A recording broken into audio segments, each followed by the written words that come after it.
자, 여기서 이제 일부가 끊겼어요. 자, 오늘은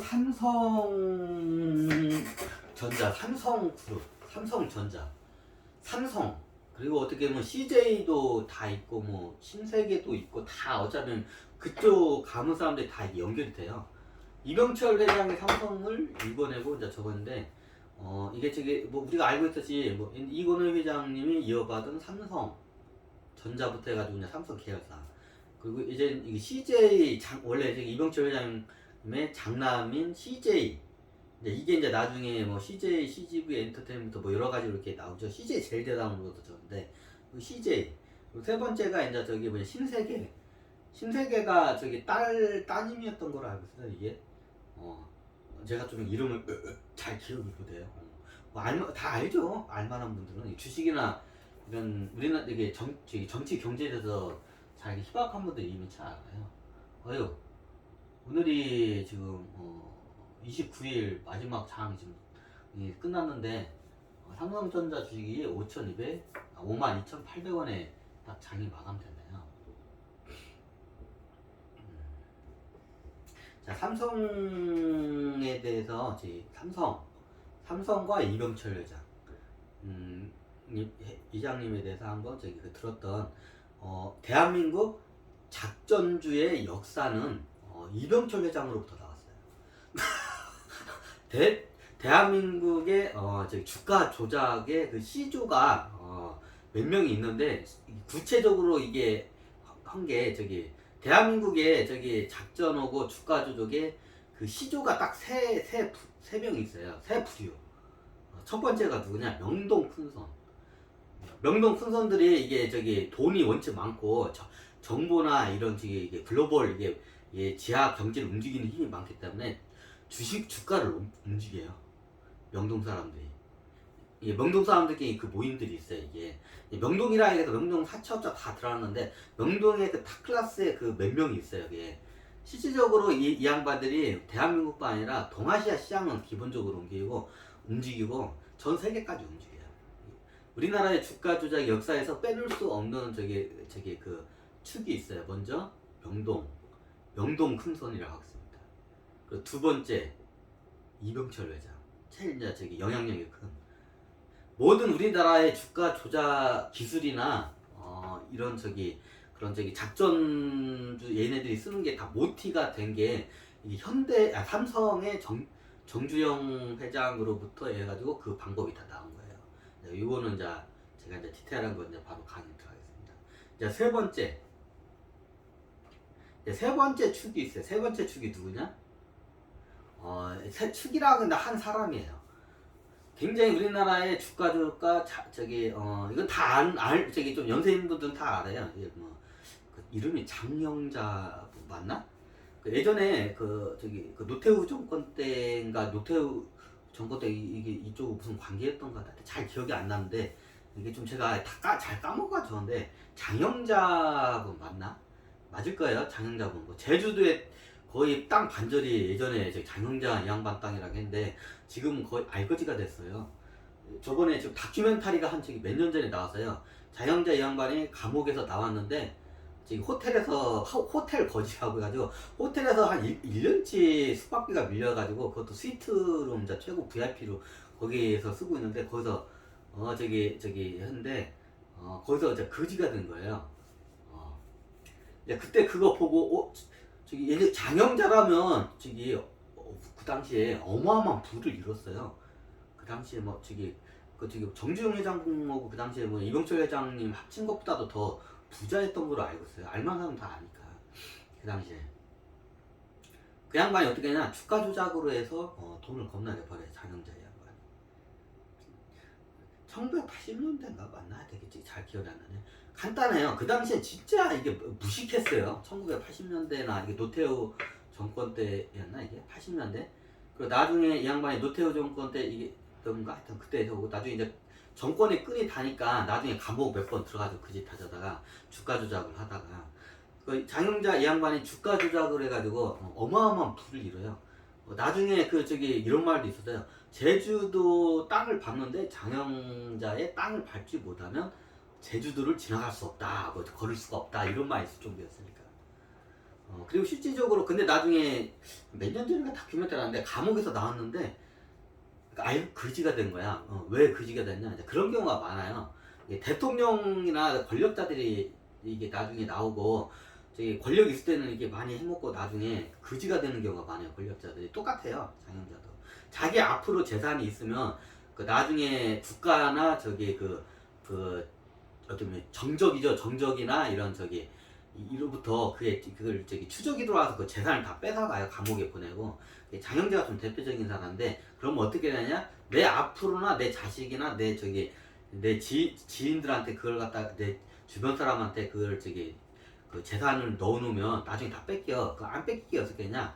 그 재산을 갖다가 자기의 그 측근이 있죠. 어떻게 보면 저기 가신이라고 보통 이거를 일본에서 가신은 일본에서 가신 뭐 사무라이 집안의 뭐 가신 있죠. 내 저기 뭐냐 내 뼛속 같이 잘 아는 가신들이 있어요. 치밀한 가신들한테 그걸 갖다 맡겨요.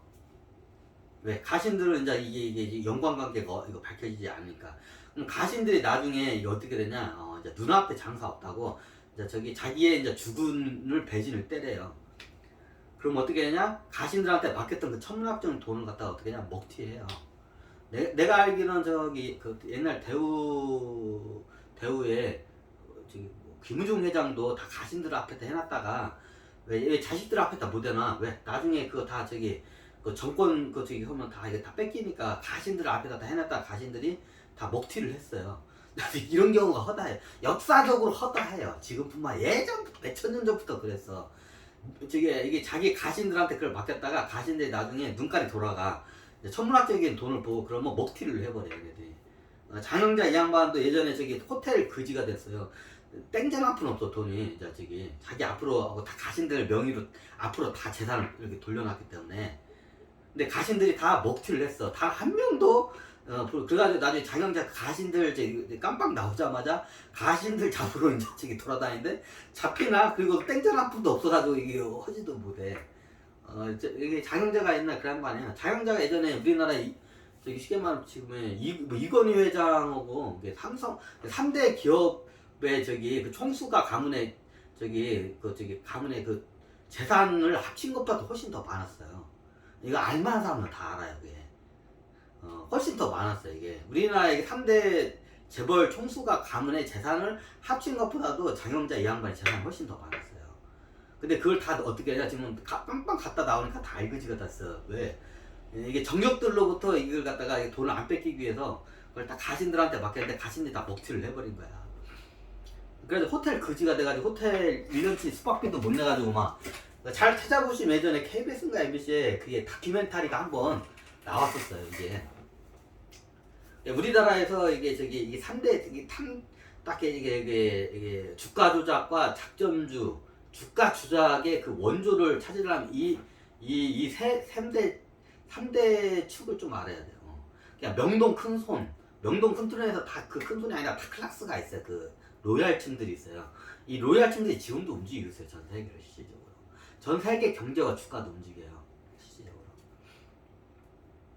이번에 코로나 사태 때 이렇게 떨어져 갑자기 막 2,000 넘던 2,000 몇백이었던 게 같이 1,300가 막 떨어졌잖아요.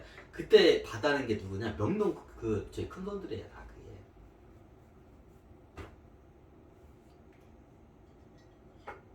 그 역사적으로 명동 큰 손들이 이런 패닉 현상이 일어나요.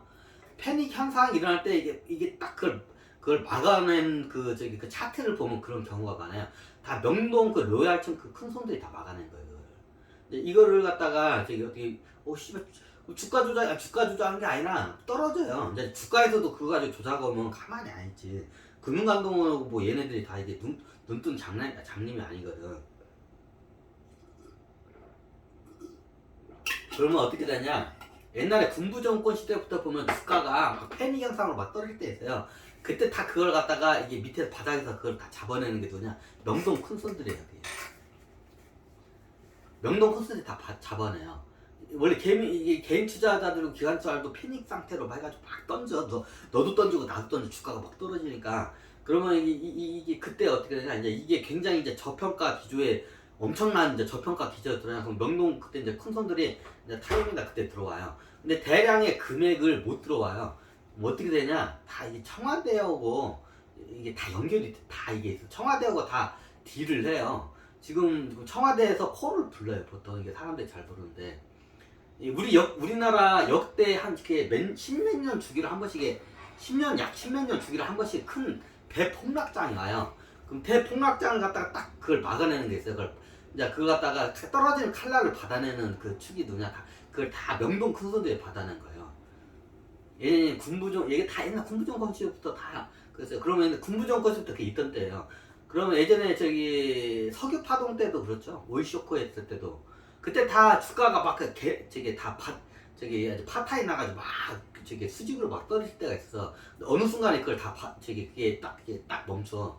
다 그게 다 누가 그걸 받아냈냐? 명동 큰손들이 다 받아낸 거예요. 명동 큰손들이 그 대량으로 뭐 기관 투자자나 개인들이 던지는 물량을 엄청난 저기 천문학적 금액을 그걸 받아내야 돼요. 그러면 그 돈이 움직이면 국가에서는 그걸 가만히 안 놔둬요. 특히 옛날 군부정권 시대는 이게 어떻게 보면 이게 돈이 있는 명동 애들 이게 돈을 뺏어내려고 이걸 갖다 시시콜콜 얘네들을 갖다가 항상 모니터링을 해요. 사람들이 보는데 옛날에 저기 안기부인가 김우대가 남산에 있었어요. 남산 준턱중인가? 남산에 있었어요. 왜 남산에다 놓은 줄 알아요? 남산 밑에 명동이 있어요. 명동 큰손들 다 거기서 명동 큰손들 감시하기 위해서 저기 우리나라 첩보기관을 남산에다 놓은 거예요. 옛날 이랬잖아요. 이게 저기 첩보기관에 저기 남산 밑에 저기 남산 밑에 저기 뭐냐 거기 고문실 지하 고문실 한번 구경 좀 해볼래? 이런 한참 유행이었어요. 그게 군부정권 시대 때 군부정권 때 남산 밑에 그 뭐냐 첩보기관이 거기 있어요. 안기부였나? 안기부가 아니라 안기부 전에 뭐 첩기부였나? 정보부였나? 정보부였나? 하여튼 왜 거기다 왜 놨냐? 남산 밑에는 이유는 간단해요. 남산 밑에가 저기 명동에 저기 큰 손들 있어요. 명동에 큰 손들 감시하기 위해서 남산에다 남산 거기 예전에 거기 거기서 이렇게 딱 바로 내려다보잖아요. 명동에 한눈에 다 내려다보여요. 그 자리가. 명동 큰 손들을 감시하기 위해서 우리나라 첩보기관이 저기 뭐냐 예전에 군부지원 고시 때 남산 중턱인가 거기에 있었어요. 예전 실질적으로. 이거 잘 모르시는 것 같은데 얘네들이 함부로 저기 돈 많다고 함부로 까불지. 안 그래도 우리 대한민국이 가난한 나라인데 그 당시에 가난한데 명동 큰손들이 전 세계의 시장을 움직이고 있었어요. 이거 뭐 다 대부분 모르는 분이래요. 이게 어느 날 갑자기 생긴 게 아니라 이게 그 역사가 1000년 이상이 넘어 1000년 넘게 넘어가요. 1000년 2000년 전부터까지도 그게 역사가 와요. 그 가문들이 있어.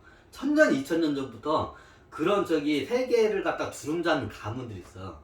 그게 가문들이 이제 여기 대부분 이게 어디에 이 물집에 있냐? 서울 명동 쪽에 있어요. 지금도 거의 대부분 그쪽에 이게 다 밀집되어 있어요. 중국의 예전에 지금 저건데 중국의 경제를 움직이는 게 이게 우리의 저기 명동 사람들이 다 움직였어요. 예전에 실질적으로. 이제 이 사람들이 비밀리에 지하 경제에서 움직이니까 사람들이 몰라 그러지. 쉽게 말하면 아담 스미스가 말하는 보이지 않는 손이 명동 큰 손이에요. 아담 스미스가 얘기했잖아요. 시장은 보이지 않는 큰 손한테 맡겨야 한다. 그러면 자연스럽게 온다. 그 보이지 않는 큰 손이 누구냐? 명동이에요. 그게 2000년이 넘어요. 옛날 베네치아 그쪽 가문도 이 명동에서 저기 나가가지고 거기서 이제 독립한 가문들이 베네치아 쪽을 움직여요. 예전에 유럽을 누가 움직였냐? 베네치아에서 움직였어요. 실질적으로 금융 이쪽은. 그 베네치아 그 가문의 뿌리가 어디냐? 이 명동이에요. 모든 금융기법이 다 이게 여기서는 2000년이 넘어요. 근데 이게 일반인들은 몰라. 그 가문에서 굉장히 이거를 비밀리에 점수를 내요. 네, 그런 가문들이 많아요, 우리나라에. 네, 그런 가문들이 명동 큰손 쪽으로 또 많이 들어가고 여기저기 전 세계에 뻗쳐져 있어요. 네, 이 명동 큰손들의 가문을 보면 이 양반들 자기네 가문의 시조가 어딘지도 잘 몰라. 대부분이 이 시조가 아니라 도인이에요. 예전에 이 시조가 춘추전국 시대가 제가백가라는 말이 있잖아요.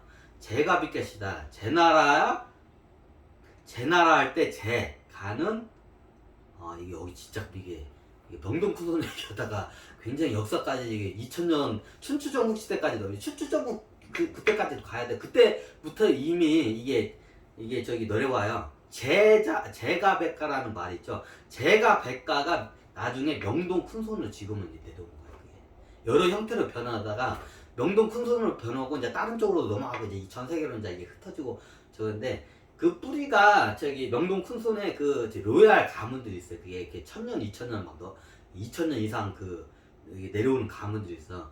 얘네들이 다 어디냐? 제가백가예요. 그 뿌리가. 제가백가는 알죠? 이게 지금은 제가백가를 잘 모르실 거예요. 제가 뭐냐? 제나라의 집가, 가문은 제나라 가문의 100개의 가문 이런 뜻이에요. 예전에도 말했지만 이게 여기 춘천 서면에서 이게 100명이 이게 조직을 결성해서 세상을 구하기 위해서 나가요. 100명이. 왜? 그게 이제 다 전주일처럼 나중에 비밀리에 내려가고 그게 100명이 나중에 이제 100개의 가문을 이루어요. 따로따로. 그리고 그 중에 최우두머리 한 명이 비밀리에 그 100개의 가문을 움직여요.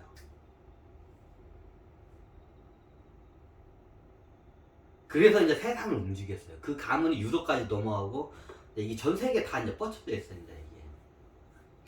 이게 제가백가예요. 명동 큰손들의 그 뿌리를 찾아내면 제가백가시까지 넘어가요. 이제 제 자료를 보면 여기 춘천 서면에서 여기서 뭔가 크게 이게 원래 삼국지 도원 결의가 여기서 나온 말이에요. 도원 결의를 해요. 100명이 도원 결의를 해가지고 세상을 구하기 위해서 여기 나가요. 이게 도원 결의가 그 유비 관우 장비 세 명에서 그 도원 결의가 원래 어디서 나왔냐? 제가 이게 제 나라 이쪽에 여기서 이제 나가면 그 100명이 나가면 이 사람들이 도원 결의를 시를 해요. 도원 결의를 어떻게 하냐? 일종의 이게 의식을 해. 예전에 이게 피를 조금씩 이렇게 흘려요. 피를 해가지고 그래가지고 이게 지금은 따지면 큰 이런 무슨 이게 뭐냐 솥 같은 데 있어요. 솥 이만한 예전에 큰 솥이 있어요. 그럼 거기다가 물을 넣어요. 그러면 100명이 거기다가 피를 갖다가 죽지 않을 만큼 좀 거기다 자기 피를 넣어요. 그리고 피를 섞어요. 100명이. 그리고 그 피를 갖다가 이제 크니까 그걸 다 나눠 마셔요. 그리고 어떻게 하냐? 이제 형제의 의식을 치러요. 이게 도원 결의예요. 그래가지고 그 100명이 나가서 나중에 각각 이제 또 애들 나잖아요. 그럼 가문에서 자기 자식 중에 특출난 아이를 남자 여자 뭐 상관없고 특출난 아이를 한 명을 이게 저걸 해요. 자, 그게 역사적인 사례로 하나가 있어요. 옛날에 진시황의 여불이도 그 제가백가 중에 하나예요. 진시황에 나오는 여불이 있잖아요. 아버지 여불이와 자식 여불이가 있어요. 자식 여불이가 진시황 아버지죠. 그리고 자식 여불이와 아버지 여불이 있어요. 이 아버지 여불이가 그 당시에 저쪽 와서 도원 결의를 했어요. 그래가지고 나온 거야. 여불이죠 원래. 예전에 한번 설명을 했으니까. 대표적인 경우는 그 도원 결의를 한 그 무리가 나와서 나중에 어떻게 보면 뒤에서 첩보 활동을 해가지고 세운 나라가 진나라예요. 우리가 최초에 그 통일된 그 중국에. 이것도 제가백가의 그 100개의 첩보 조직이고 도원 결의한 조직이 나중에 그 실질적으로 나라를 세운 게 진나라예요. 그 여부리가 그 수장이었어요. 그 당시에. 그 100명 중에 그 우두머리였어요. 빅마우스냐고요? 그게 빅마우스라고도 하더라고요. 그 조직마다 불리는 용어가 틀려요. 두령이라고도 하고 신령이라도 하고 이게 다 그런 조직이 어마어마하게 이게 대를 내려와요.